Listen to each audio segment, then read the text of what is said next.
Amara stared at me with fear in her eyes when I confronted her about my fake social media account. I thought Amara would deny it, but her silence was deafening. She knew something I didn't, and it was terrifying.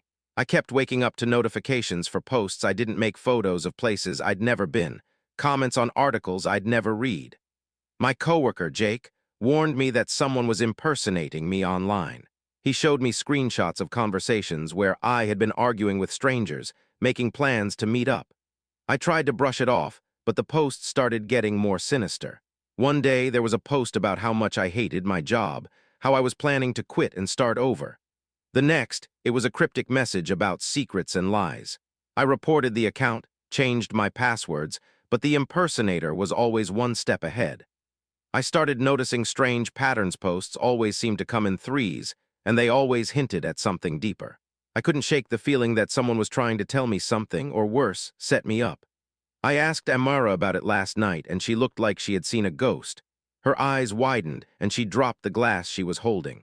Shards of glass scattered across the kitchen floor. She'd been acting oddly for weeks. Strange phone calls, hidden text messages, a distant look whenever I mentioned my social media. She would jump at sudden noises, her eyes darting around the room like she was expecting someone to jump out from the shadows. One evening, I found her scrolling through my social media, her face pale. She was sitting on the couch, the blue light of the phone illuminating her face.